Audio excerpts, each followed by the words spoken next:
wabarakatuh. Waalaikumsalam warahmatullahi wabarakatuh.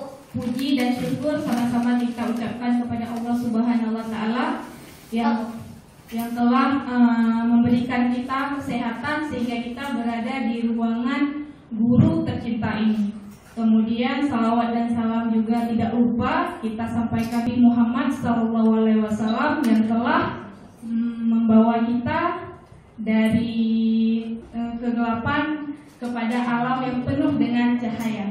Baiklah Bapak Ibu, kali ini kegiatan kita yaitu diseminasi penyebaran pemahaman dan penerapan pengalaman. Nah, saya selaku calon guru penggerak yang sedang menempuh pendidikan guru penggerak dan ingin menyebarkan pemahaman saya yang saya pelajari pada budaya positif di pendidikan guru penggerak. Next.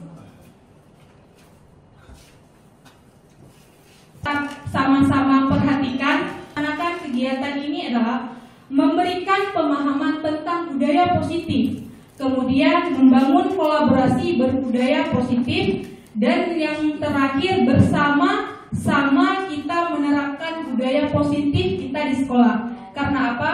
Untuk menerapkan sebuah kebiasaan-kebiasaan di lingkungan sekolah itu tidak bisa kita lakukan sendiri. Kita harus berkolaborasi menerapkan kebiasaan atau budaya positif di sekolah. Selanjutnya.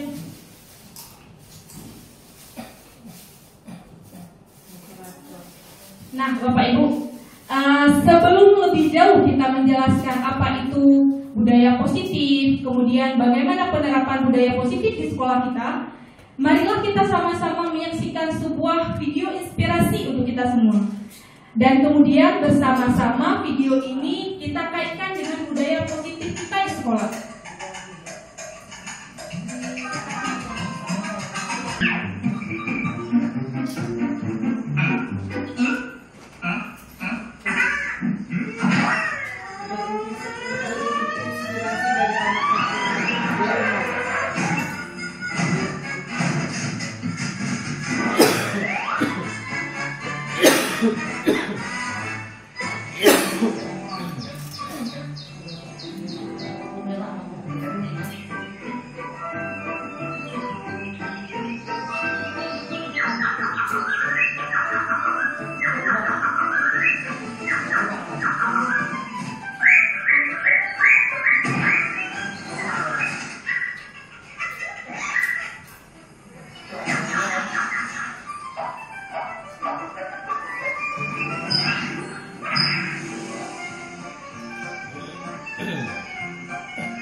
Ibu, dari video yang kita, apa kaitannya video inspirasi ini dengan budaya positif kita di sekolah?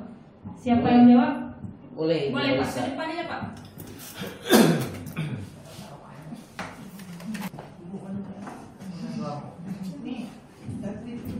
Baik Ibu Marisa, terima kasih. Di sini video yang sangat inspirasi buat kita ya kan. Di sini saya tadi mengambil kesimpulan ibunya menolong ke atas. Intinya di sini adalah yang kita lakukan dengan body positif ini, apapun tindakan kita haruslah membutuhkan orang lain. Kita harus melakukan secara bersama-sama dalam menerapkan body positif ini. Selainnya bersama-sama membiasakan yang bisa membiasakan menjadi terbiasa seperti itu. Terima kasih, itu saya mungkin dari saya. Assalamualaikum warahmatullahi wabarakatuh. Waalaikumsalam warahmatullahi wabarakatuh. Terima kasih kepada Bapak Faisal Mirza. Dia tepat sekali Bapak Ibu. Kaitan video terinspirasi ini dengan budaya positif kita adalah dengan kita sama-sama berkolaborasi atau pembiasaan negatif. Pembiasaan positif akan yang terus-menerus kita lakukan akan menghilangkan pembiasaan negatif kita. Makanya di sini kita sama-sama berkolaborasi untuk menciptakan. Kalaupun sudah tercipta berarti kita tebalkan. Kalaupun sudah kita tebalkan berarti kita tingkatkan. Karena budaya positif ini tidak akan berhenti, akan terus-menerus. Oke, baik.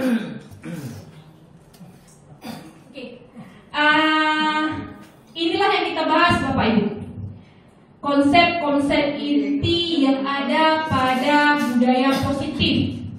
Yang pertama ada perubahan paradigma belajar, kemudian ada disiplin positif, nilai-nilai kebajikan, kebutuhan dasar, motivasi perilaku manusia, posisi kontrol restitusi, keyakinan kelas, dan segitiga restitusi. Nah, ini teori kontrol menurut Dr. William. Teori ini meluruskan meluruskan beberapa miskonsepsi tentang makna kontrol. Ilusi guru mengontrol murid. Berarti ini ada beberapa yang akan diluruskan oleh Dr. William mengenai ilusi guru mengontrol murid. Ilusi yang pertama yaitu ilusi bahwa semua penguatan positif, efektif, dan bermanfaat. Selanjutnya, ilusi bahwa kritik dan membuat orang merasa bersalah dapat menguatkan karakter.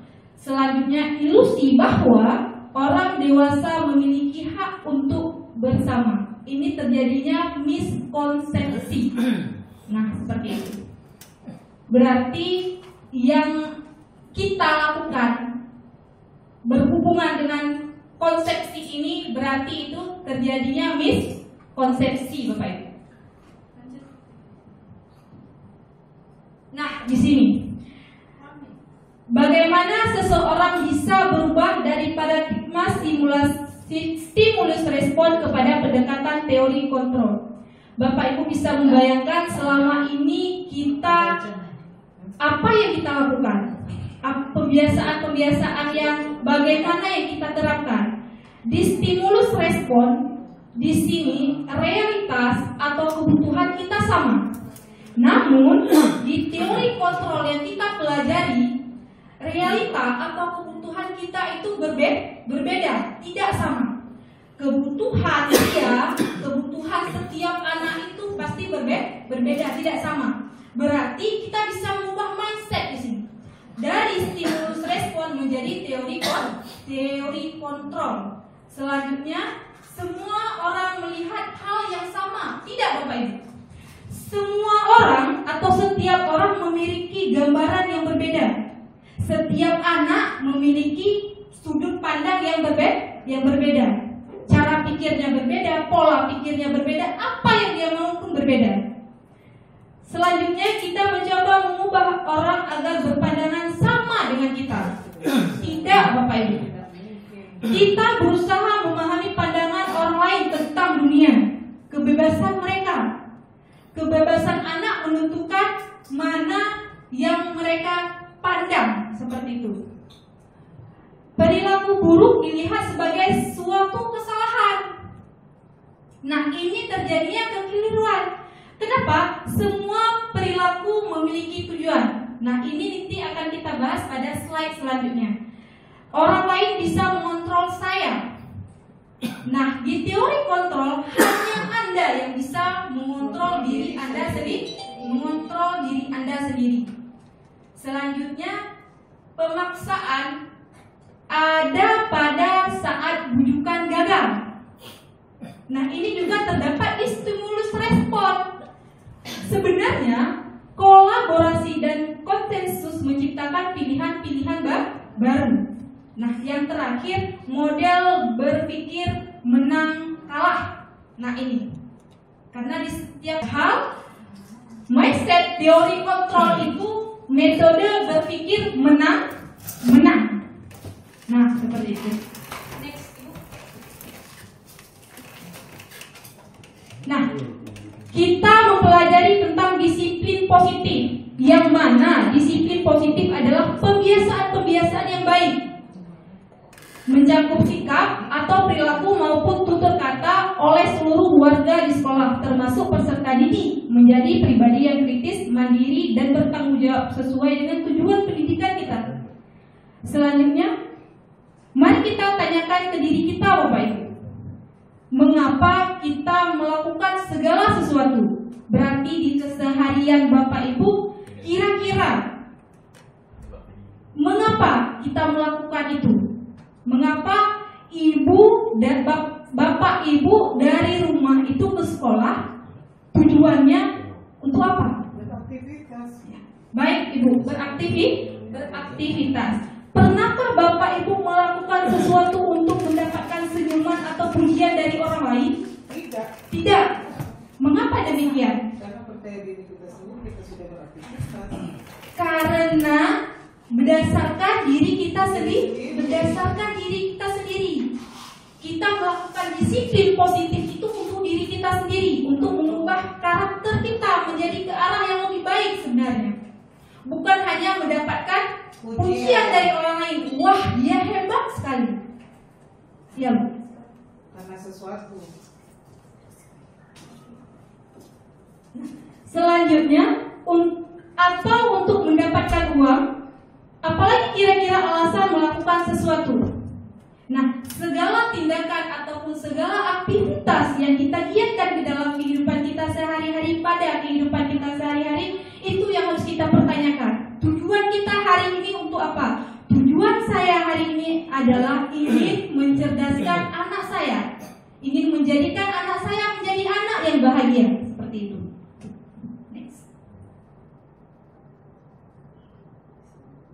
Nah, berdasarkan disiplin positif, ada nilai-nilai kebajikan. Nilai-nilai kebajikan itu diantaranya berpedoman pada profil pelajar Pancasila dan keterampilan hidup. Berarti nilai-nilai kebajikan selain adanya di profil pelajar Pancasila sesuai dengan tujuan pendidikan kita, di sampingnya ada keterampilan hidup. Nah, di sini dapat dipercaya lurus hati, pendengar yang baik, tidak merendahkan orang lain, memberikan yang terbaik dari diri. Lanjut. Kita sudah berada di tahap kebutuhan dasar manusia. Seluruh tindakan manusia memiliki tujuan tertentu, seperti teori kontrol tadi, Bapak Ibu. Karena yang salah tadi, semua yang kita lakukan adalah usaha terbaik kita untuk mendapatkan apa yang kita inginkan. Karena versi kita itu adalah punya tujuan. Ketika kita mendapatkan apa yang kita inginkan, sebetulnya saat itu kita sedang memenuhi satu atau lebih dari satu kebutuhan dasar kita. Berarti tindakan kita, apa yang kita lakukan itu hanya untuk mendapatkan atau memenuhi kebutuhan kita sehari-hari. Oke, next.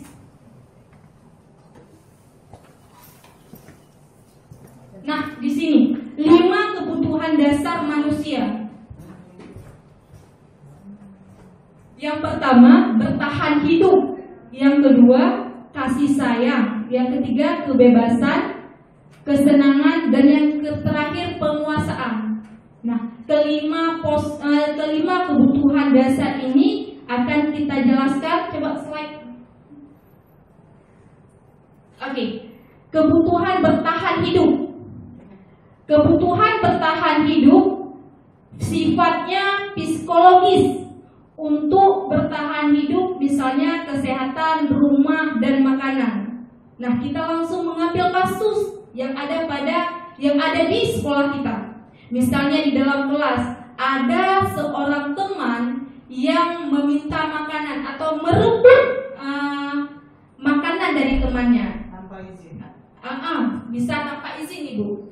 Kemudian mengambil makanan dengan cara merampas.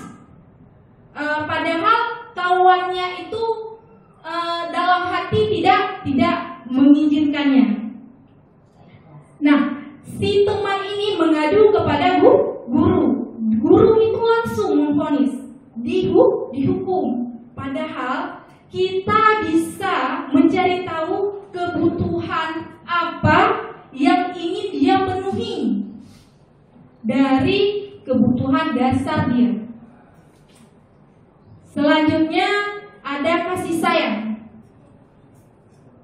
Kebutuhan untuk disayangi dan diterima meliputi kebutuhan akan hubungan dan koneksi sosial. Mungkin Bapak Ibu, anak tersebut melakukan kesalahan hanya ingin diperhatikan karena dia tidak mendapatkan perhatian itu di rumahnya masing-masing. Mungkin saja anak itu berasal dari anak broken home. Mungkin saja orang tuanya sibuk bekerja. Nah, dengan kejadian-kejadian itu, itulah tempat di sekolah untuk menuangkan keluh kesahnya dengan bertindak yang tidak baik. Selanjutnya, penguasaan, kebutuhan pengakuan atas kemampuan. Kebutuhan dasar ini yaitu keinginan untuk dianggap berharga, bisa membuat perbedaan, bisa membuat pencapaian, kompetensi diakui, dihormati. Nah, makanya di sini apapun argumen peserta didik, kemudian cara pandang peserta didik, itulah dia untuk memenuhi kebutuhannya atas penguasaan.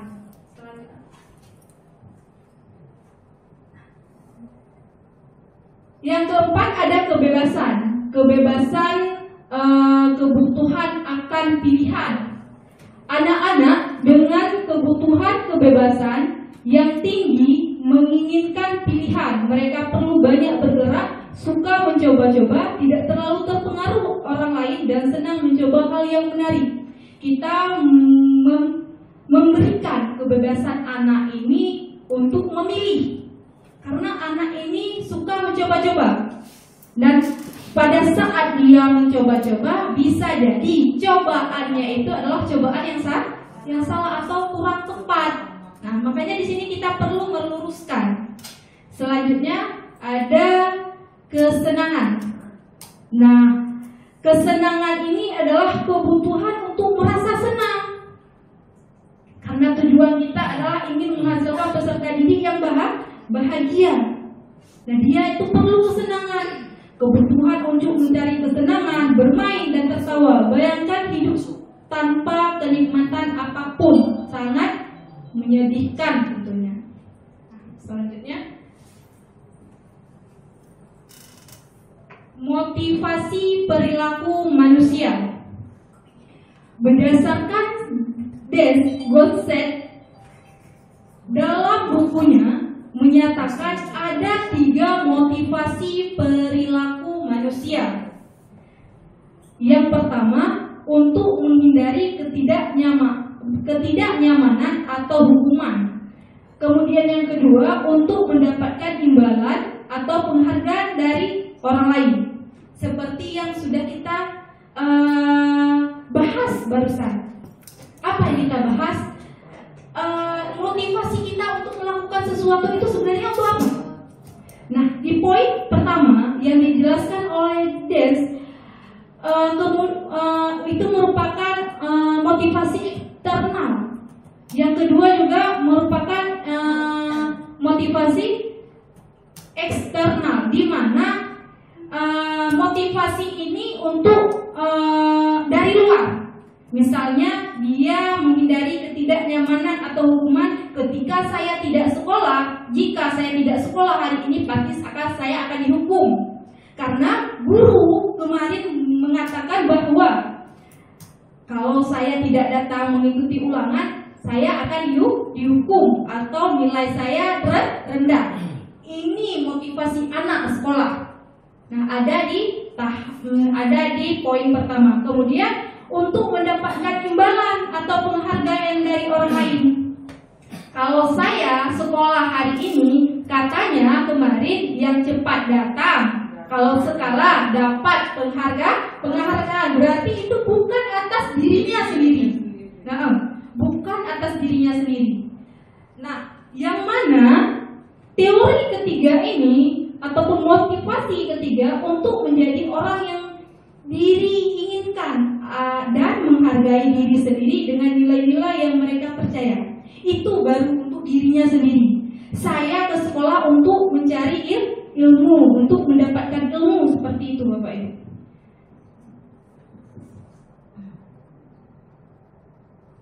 Nah, ini merupakan disiplin.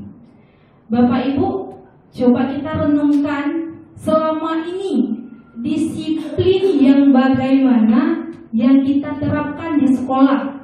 Coba Bapak Ibu perhatikan, apakah selama ini kita memberikan hukuman kepada anak-anak kita, ataupun kita memberikan konsekuensi, ataupun kita menerapkan restitusi.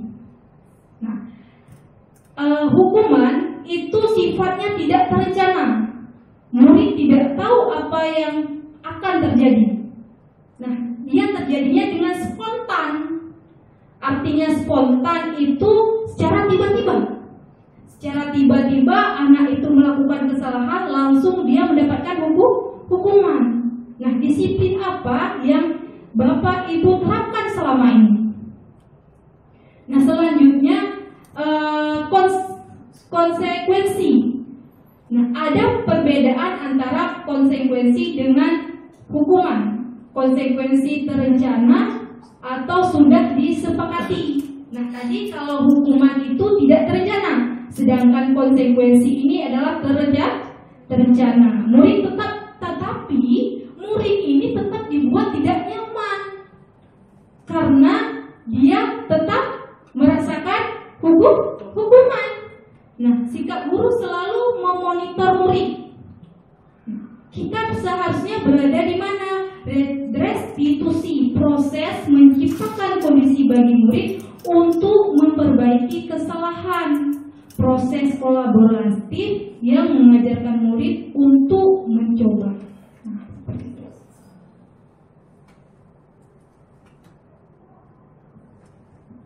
Selanjutnya, 5 posisi kontrol guru. Yang pertama ada penghukum, pembuat rasa bersalah, teman, pemantau, atau manajer.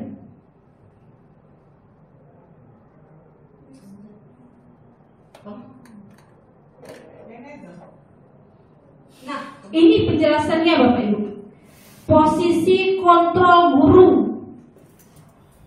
penghukum, kemungkinan ini hasil dari apa yang kita lakukan. Ketika posisi kontrol kita adalah sebagai penghukum, hasil yang anak alami, kemungkinan murid marah dan mendendam, atau bersifat agresif, atau lebih daripada itu. Ketika kita menghukum anak tersebut karena dia datang terlambat, bisa jadi besok dia akan terlambat lagi. Ketika kita menghukum anak tidak mengerjakan tugas, bisa jadi besok anak juga tidak mau membuat tugas atau mengerjakan tugas. Nah, selanjutnya yang kedua ada pembuat rasa bersalah. Murid akan merasa bersalah. Sebenarnya Bapak Ibu, pembuat rasa bersalah ini sebenarnya lebih berbahaya daripada menghukum.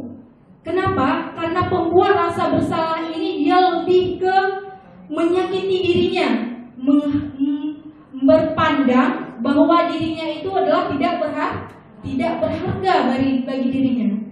Nah, pembuat rasa bersalah ini bisa jadi murid tertekan dan tiba-tiba bisa meletus amarahnya dan bisa menyakiti dirinya sendiri.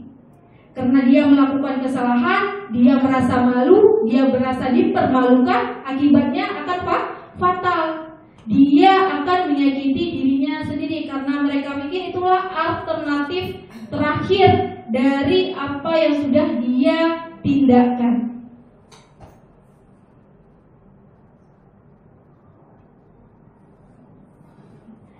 Selanjutnya teman. Murid akan merasa senang dan akrab dengan guru. Ini termasuk dampak yang positif.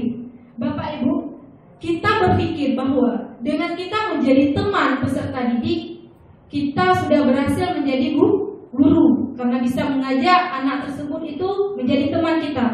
Padahal ada dampak dari posisi kontrol kita menjadi teman di sini. Karena pada teman kita posisi kontrol kita ataupun dampaknya itu ada positif dan ada negatif. Kenapa? Karena posisi positif anak ini akan merasa kalau dia itu punya teman. Tetapi dampak negatifnya itu di mana? Dengan anak merasa kita sebagai teman itu kan bisa membantu kita dalam hal apapun. Membantu kita dalam hal ketika kita mengalami kesulitan, berarti anak-anak ini merasa oh ada teman saya seperti itu. Nah, ini juga kurang tepat Bapak Ibu. Kurang tepat yang artinya ada dampak negatif dengan kita menjadikan murid itu sebagai teman kita. Kemudian ada dari sisi pemantau. Murid memahami konsekuensi yang harus dijalankan karena telah melanggar salah satu peraturan sekolah. Guru tidak menunjukkan suatu emosi yang berlebihan, menjadi marah atau membuat merasa berbuat salah. Murid tetap dibuat tidak nyaman dengan harus tinggal kelas pada waktu jam istirahat dan mengerjakan tugas. Ini lebih ke konsekuensi. Kalau pemantau ini dia sudah membuat peraturan, kemudian dia harus menaati peraturan tersebut. Jika seandainya dia terlambat 15 menit, dia akan menggantikan jam 15 menit itu dengan tetap berada di kelas. Tetap berada di kelas pada saat jam istirahat. Dia tidak nyaman dengan posisi kontrol yang kita lakukan ini.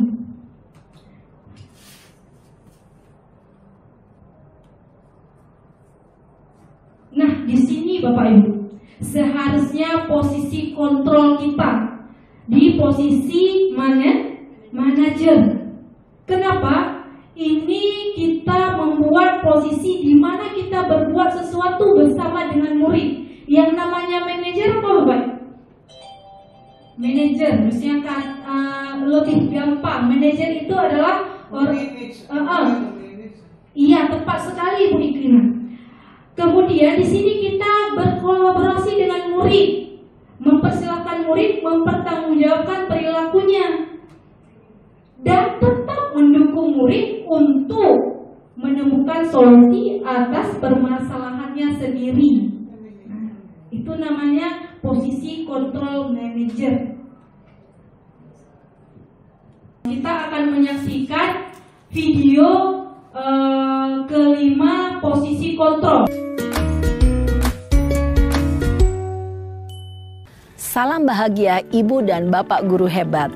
Dalam penerapan disiplin positif restitusi, salah satu program yang dikembangkan adalah 5 posisi kontrol. 5 posisi kontrol dalam restitusi adalah proses perjalanan seorang pendidik agar dapat mengenali dirinya. Pada video kali ini, kita akan membahas tentang 5 posisi kontrol yang dikembangkan oleh Diane Goossen dan contoh penerapannya.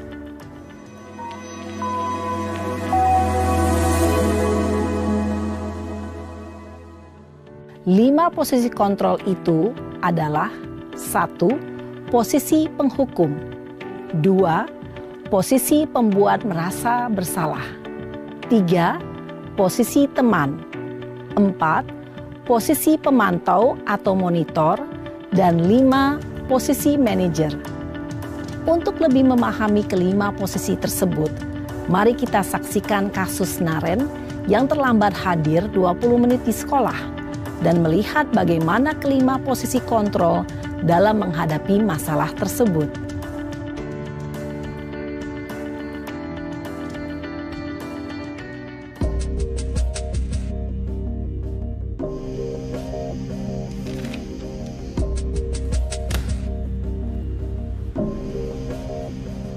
Naren! Sini kamu! Selamat pagi, Bu. Selalu terlambat. Kamu deh, pasti terlambat. Maaf, Bu. Saya... Apa? Apa coba? Alasan kamu apa lagi? Kapan sih kamu tidak terlambat? Malas sekali ya kamu jadi anak. Saya... Dasar pemalas. Gak kapok-kapok sih kamu. Sudah berapa kali terlambat? Sana, kamu keliling lapangan basket 2 kali.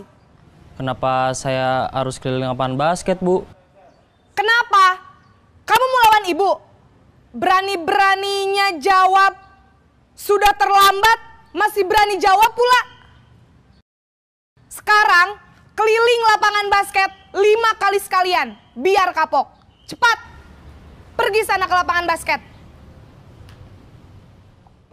Posisi penghukum biasanya berbicara dengan nada tinggi, menghardik, menunjuk-nunjuk, menyakiti, dan menyindir. Hukuman bisa berupa fisik maupun psikis. Ibu dan bapak guru hebat, dampak yang terjadi pada murid ketika guru berada pada posisi penghukum adalah murid cenderung akan memberontak, bahkan menyimpan dendam.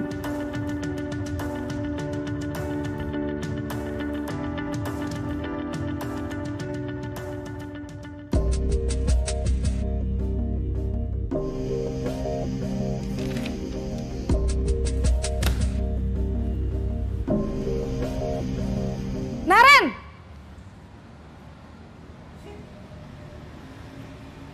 Selamat pagi, Bu. Naren. Kamu kenapa terlambat lagi, Nak? Ya Tuhan, Naren. Kamu senang ya bikin ibu susah ya?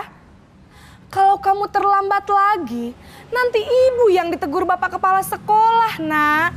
Disangka ibu tidak bisa membina kamu. Duh, gimana ini? Maaf, Bu. Duh, Gusti Naren. Kamu suka ya kalau ibu ditegur bapak kepala sekolah? Terus, sekarang ibu harus tulis apa ini di buku absen? Ini kamu sudah sering terlambat loh. Ibu harus apa coba? Maaf, Bu. Maaf sekali. Ya sudah, lain kali jangan bikin ibu susah lagi ya, Nak ya. Ibu tidak akan kuat lagi kalau kamu begini terus. Bisa jantungan kalau ibu ditegur bapak kepala sekolah. Sana cepat ke kelas. Maaf ya, Bu. Maaf sekali. Posisi pembuat rasa bersalah berbicara dengan nada tenang, cenderung lembut. Namun kata-kata yang diutarakan membuat murid merasa menjadi orang yang gagal. Memandang buruk dirinya sendiri, merasa tidak berharga, dan tidak sanggup membahagiakan orang lain. Ketika guru mengambil posisi pembuat rasa bersalah, murid akan menganggap dirinya yang bersalah dan ia akan menyimpan emosi negatif tersebut di dalam dirinya.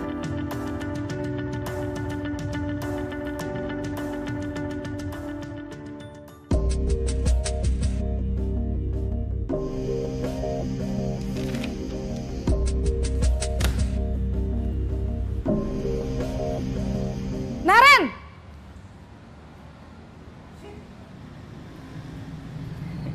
Selamat pagi, Bu. Wah, sudah jam berapa ini, Nak? Terlambat lagi ya, sayang. Iya, Bu. Habis ibu saya lupa bangunkan saya, Bu. Kamu malah menyalahkan ibu kamu. Kamu bukannya anak yang larinya paling kenceng. Kok terlambat sih? Iya, Bu. Saya memang terlambat bangun tadi. Jadi, biarpun saya lari kencang, tetap gak kekejar, Bu. Ya sudah sana. Nanti lain kali larinya lebih kenceng lagi ya. Biar gak terlambat lagi. Bikin seneng ibu. Demi ibu. Bisa kan? Bisa lah, Bu. Ya sudah sana masuk kelas. Ibu beresin urusan absen kamu. Kamu ini ada-ada saja. Dalam posisi teman, guru berbicara dengan nada suara ramah, akrab, cenderung bersenda gurau untuk menjaga suasana tetap santai. Murid akan merasa senang, aman, dan akrab dengan guru. Identitas yang tercipta adalah identitas sukses atau berhasil. Namun, perlu diingat, karena ini masih dorongan eksternal, maka ada faktor ketergantungan dari murid kepada orang tertentu. Di sini guru absennya, sehingga di lain waktu murid bisa berperilaku baik, namun hanya kepada orang-orang tertentu saja.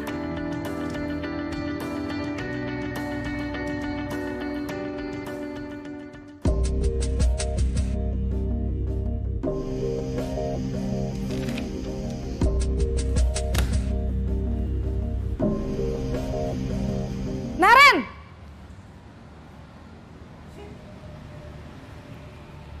Selamat pagi, Bu. Naren, apa peraturan sekolah kita tentang jam berapa kita harus masuk sekolah, Nak?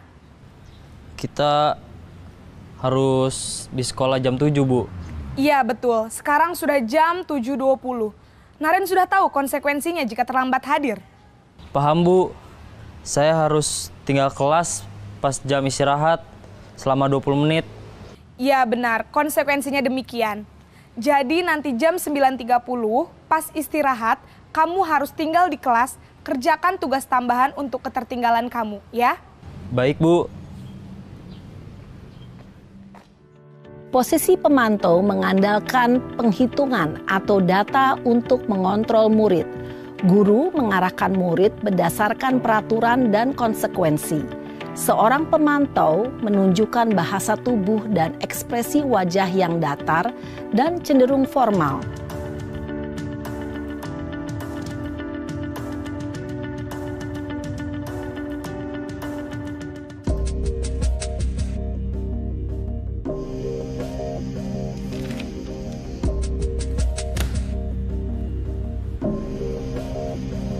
Naren!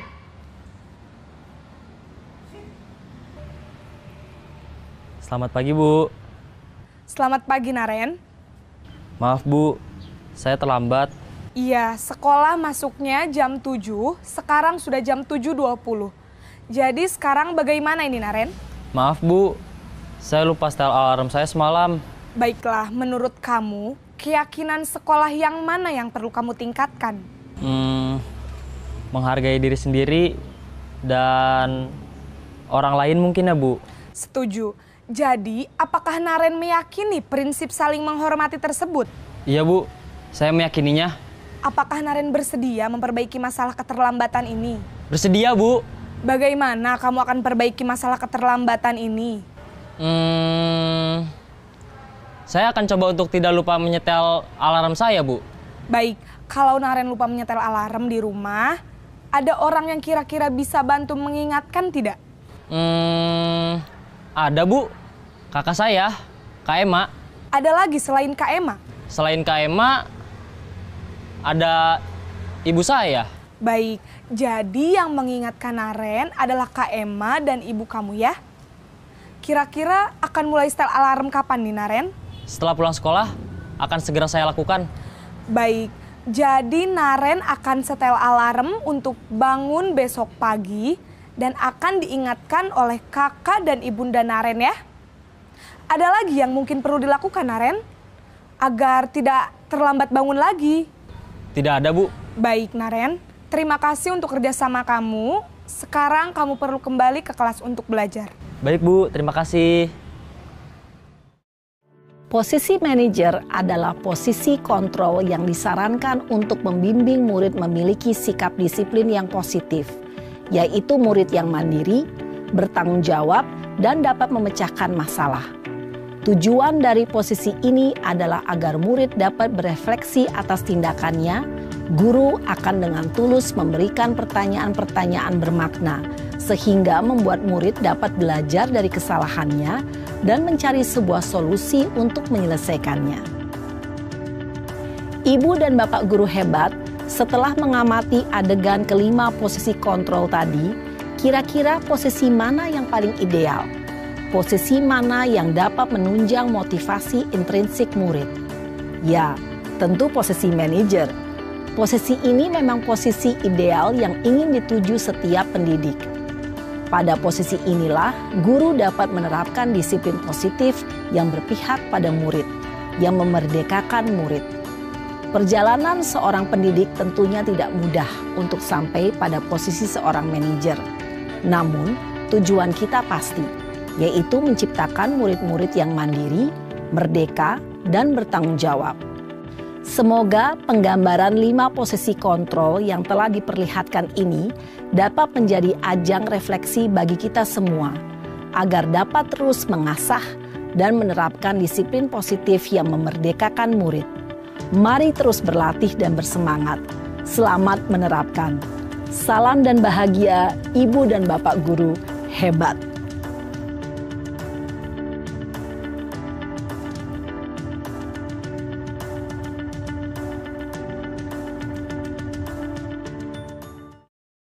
Kontrol apakah saya? Nah, kalimatnya patuhi aturan saya atau awas? Penghukum. Nah, coba Bapak jelaskan. Kenapa penghukum? Karena ada kata-kata awas itu kan berarti dia mengancam. Iya. Oke, next. Sanksi ya, Pak, menakuti. Sanksi.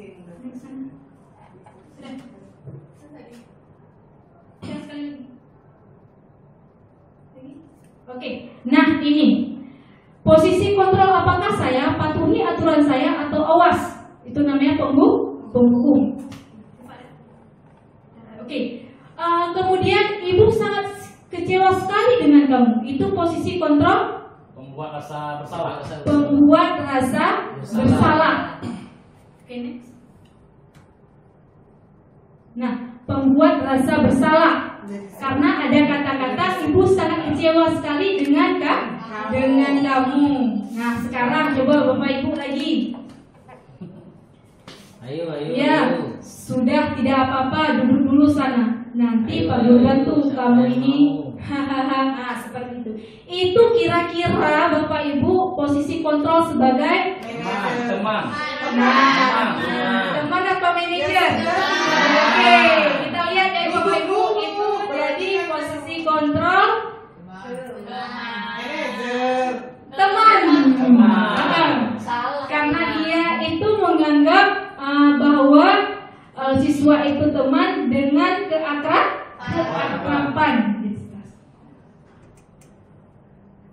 Kamu terlambat 15 menit. Apakah kamu sudah mengerti konsekuensi yang harus dilakukan bila terlambat? Kira-kira manajer? Manajer, coba kita lihat Bapak Ibu. Nah, ini memantau. Dia berpatokan pada peraturan atau konsekuensi. 15 menit tadi. Lanjut. Apa rencana kamu untuk memperbaiki hal ini? Itu sebagai manajer. Nah, selanjutnya. Nah, keyakinan kelas. Bapak Ibu bisa tidak memberi penjelasan kenapa kita harus mengubah peraturan kelas menjadi keyakinan kelas? Mengapa tidak peraturan kelas?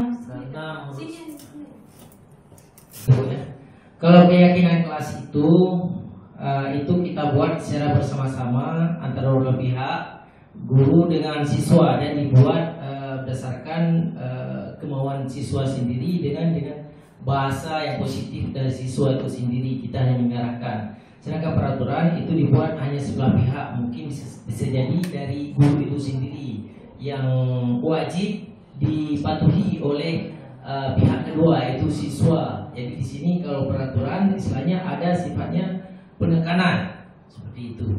Ya, terima kasih, itu saja. Oke, tepat sekali. Ada yang lain bisa Ibu Ikina mungkin menjelaskan sedikit mengapa keyakinan kelas, mengapa tidak peraturan kelas? Apa perbedaannya? Oke, Felia silahkan.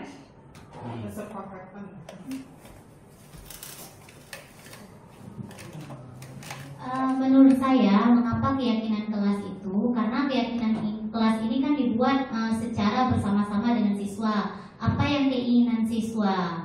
Jadi dari situlah mereka akan melakukan kebiasaan yang sesuai dengan apa yang mereka impikan di kelas. Jika peraturan kelas, di sini peraturan yang dibuat oleh guru, di situ biasanya kalau sudah peraturan pasti ada hukuman di situ, dan harus dilaksanakan. Jika dilanggar, berarti ada peraturan yang harus dilaksanakan.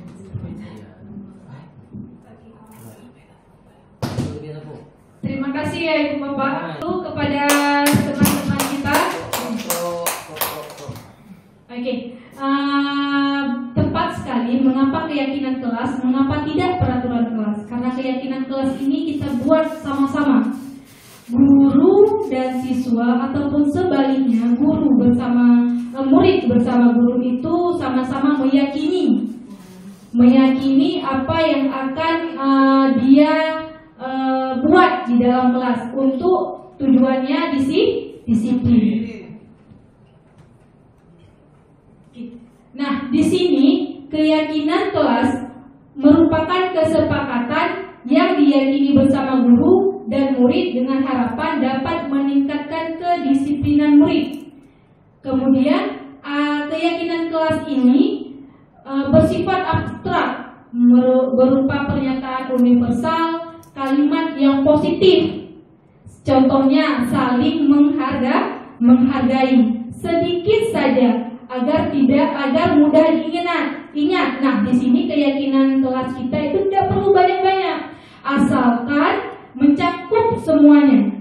Dia bersifat kebajikan yang luas seperti disiplin, bertanggung jawab. Itulah keyakinan kelas yang kita buat. Kemudian sesuai dengan kondisi kelas dan lingkungan, melibatkan semua warga sekolah. Nah, berikut Bapak Ibu penerapan keyakinan kelas yang sudah saya terapkan di kelas pada awal. Assalamualaikum warahmatullahi wabarakatuh. Waalaikumsalam warahmatullahi wabarakatuh. Baiklah, kali ini kita akan membuat keyakinan kelas berhubung ini merupakan tahun ajaran baru. Jadi kita akan membuat keyakinan kelas nanti yang akan kita sepakati bersama. Bisa ya nak ya? Nah, kalian tahu tidak apa perbedaan antara keyakinan kelas dengan peraturan kelas? Siapa? Tunjuk tangan satu orang. Keyakinan kelas adalah seperangkat nilai dan prinsip yang harus disepakati bersama dengan guru dan siswa untuk memandu perilaku dan interaksi di dalam kelas. Oke, ya, tepat sekali nak ya. Kalau misalnya keyakinan kelas itu adalah kesepakatan yang disepakati bersama. Nah, sekarang apa bedanya dengan peraturan kelas? Siapa yang bisa menjawab? Oke. Peraturan kelas adalah aturan yang diberlakukan oleh guru yang harus dipatuhi oleh kelas. Ya, berarti dapat kita simpulkan bahwa keyakinan kelas adalah nilai yang kita sepakati bersama, berbeda dengan peraturan kelas. Kalau misalnya peraturan kelas itu lebih di satu pihak yang membuat peraturan dan tanpa adanya kesepakatan. Sekarang kita akan membuat keyakinan kelas. Nah, yang akan kita sepakati bersama. Sekarang Ibu bagikan nak ya kertasnya ya.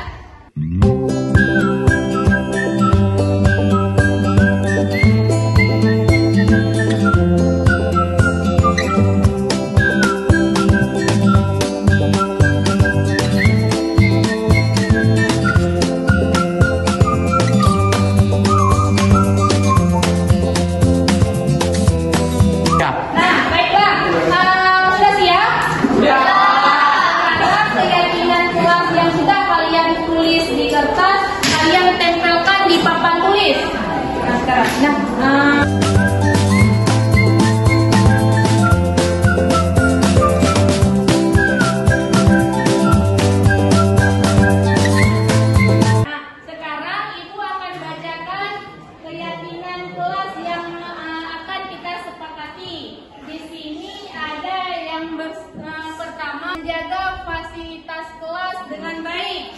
Nah, bekerja sama dan saling membantu teman. Ada disiplin. Kemudian menghargai teman dan guru. Mengikuti proses pembelajaran dengan tekun dan penuh semangat. Nah, jaga kerapian dan kebersihan.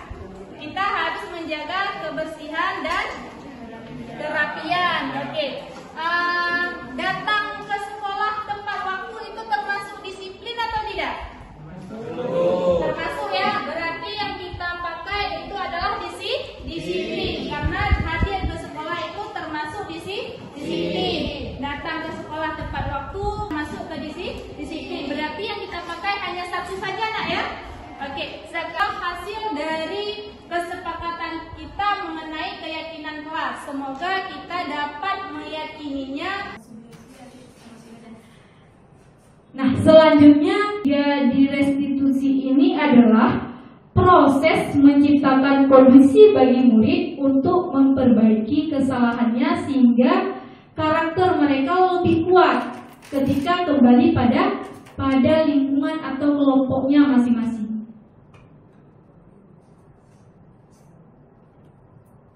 Nah, segitiga restitusi ini ada 3 langkah. Yang pertama, menstabilkan identitas. Di sini bagian dasar dari segitiga restitusi untuk mengubah identitas anak dari orang yang gagal karena melakukan kesalahan menjadi orang yang sukses. Nah, pada tahap menstabilkan identitas, kita meyakini kepada anak tersebut bahwa berbuat salah itu tidak apa-apa.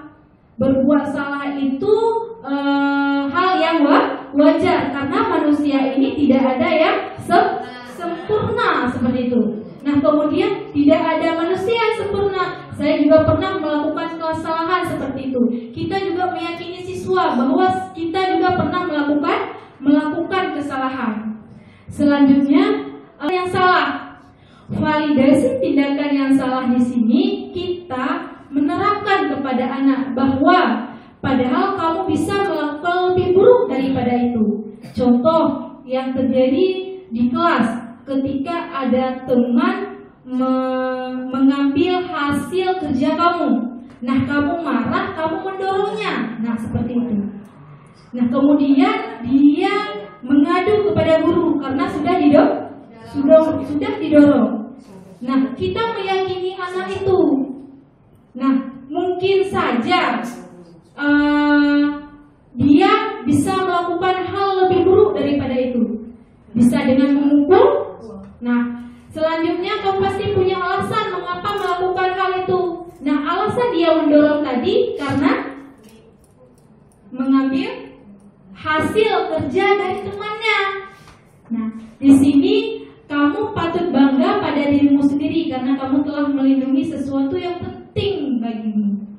Kamu boleh mempertahankan sikap itu, tapi kamu harus menambah sikap yang baru. Nah, pertama kita jangan memvonis anak terlebih dahulu, kemudian kita cari penyebab-penyebabnya, baru kita mencari solusi.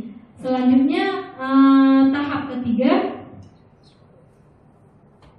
Nah, tahap ketiga ini adalah menanyakan keyakinan.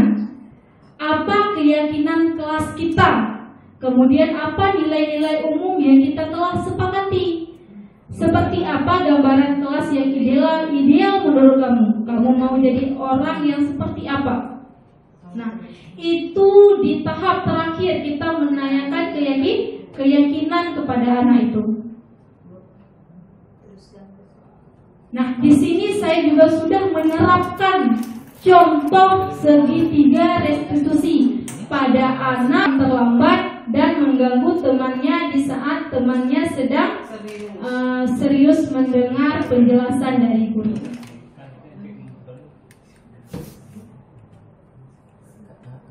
Nah, kabarnya Fahri hari ini? Baik, Bu. Alhamdulillah. Alhamdulillah. Fahri, kira-kira Fahri tahu tidak alasan ibu memanggil Fahri ke sini? Tidak, Bu. Tidak, nak ya. Jadi begini Fahri, ibu mendapatkan laporan dari guru piket. Katanya tadi pagi Fahri terlambat datang ke sekolah. Kemudian pada saat guru bertanya kepada Fahri, jawaban Fahri itu tidak sopan. Apa benar nak seperti itu? Benar. Iya. Ibu juga mendapat laporan dari guru mata pelajaran. Katanya Fahri asik mengganggu teman-teman Fahri di saat guru sedang menjelaskan materinya. Apa benar seperti itu nak? Iya. Jadi menurut Fahri ini ibu tanya, akan Fahri baik atau tidak? Tidak. Tidak baik nak ya. Ibu di sini tidak mencari siapa yang bersalah, tetapi kita mencari solusi atas permasalahan. Karena ibu yakin semua orang itu pernah melakukan kesalahan. Ibu juga pernah melakukan kesalahan. Kamu berbuat seperti itu ada alasannya. Apa alasannya Fahri?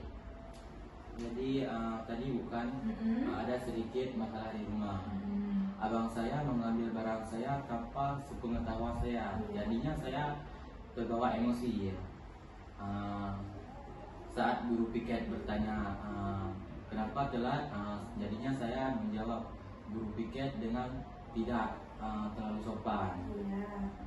Lalu alasan saya mengganggu teman di dalam kelas adalah karena saya sangat merasa bosan dengan mata pelajaran yang dijelaskan ibu. Ibu menghargai tindakan yang kamu lakukan yang tidak berbuat lebih daripada itu. Misalnya, kamu tidak masuk ke sekolah karena telat, ataupun kamu mengajak kawan-kawan kamu untuk keluar kelas karena tidak sanggup mendengarkan penjelasan dari guru. Sekarang coba kita pikirkan, tindakan yang kamu lakukan apakah sudah sesuai dengan keyakinan kelas kita? Tidak, Bu. Tidak. Keyakinan kelas apa yang sudah Fahri langgar, Nak? Keyakinan yang saya langgar, Bu, adalah menerapkan kebiasaan 5S. Salah satunya adalah harus bersikap sopan dengan kawan dan guru. Jadi saya melanggar keyakinan kelas tersebut. Dan keyakinan kelas yang saya langgar lagi adalah menghargai proses pembelajaran dan keyakinan kelas itu. Dan keyakinan kelas itu pun saya langgar. Iya. Jadi menurut Fahri keyakinan kelas yang sudah kita buat, apakah itu penting? Sangat penting, Bu. Penting. Seharusnya sikap Fahri pada kondisi seperti itu, Nak. Saya seharusnya bersikap sopan dan menghargai proses pembelajaran. Apakah Fahri bersedia memperbaiki masalah ini? Saya bersedia, Bu. Iya, akan untuk memperbaikinya. Saya harus bersikap sopan dan ketika guru bertanya, saya pun harus menjawab dengan baik dan tidak membawa masalah di rumah ke sekolah. Dan pada saat proses pembelajaran juga tidak boleh usil dengan mengganggu teman dan merugikan orang lain. Iya, tepat sekali Fahri. Jadi kita harus bersikap sopan, kita juga harus saling menghargai di kelas sesuai dengan keyakinan yang sudah kita buat, seperti itu. Nah, Fahri harus bersikap sopan dan saling menghargai di dalam kelas, tidak boleh usil terhadap teman. Nah, semoga apa yang Fahri lakukan bisa Fahri perbaiki dan tetap semangat ya Fahri ya. Nah, sekarang tugas Fahri kembali ke kelas belajar seperti Dari penjelasan saya hari ini, apakah ada hal yang baru yang ingin Bapak Ibu terapkan? Ada. Baik Ibu, tolong akan berusaha melakukan tindakan yang bersifat positif bagi siswa yang mengalami masalah dan dapat melakukan tindakan yang lebih baik tanpa harus menghukum siswa. Menjadi jalan yang terbaik. Saya rasa itu aja. Alhamdulillah ya Bapak Ibu, kegiatan kita hari ini tidak sia-sia. Ada hasil yang kita harapkan, yaitu mengubah pola pikir. Ini sudah siang ya Bapak Ibu. Kita speaking dulu sebentar. Oke. Ketika instruksinya ya, ketika saya menyebutkan 1, Bapak Ibu harus menyebutkan 5. Ketika saya menyebutkan 3, berarti tetap 3. Ketika saya menyebutkan 5, berarti Bapak Ibu menyebutkannya 1. Berarti 1, 5, 3, tetap 3, 5 itu menjadi 1. Untuk fresh kembali. Oke ya, kita terapkan ya. Yang cepat Bapak Ibu. 1,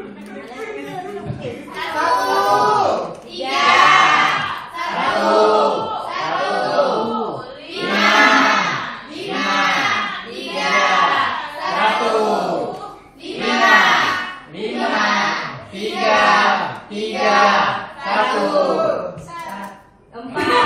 Ya Bapak Ibu, terima kasih. Kita tepuk tangan dulu untuk kita semua. Semoga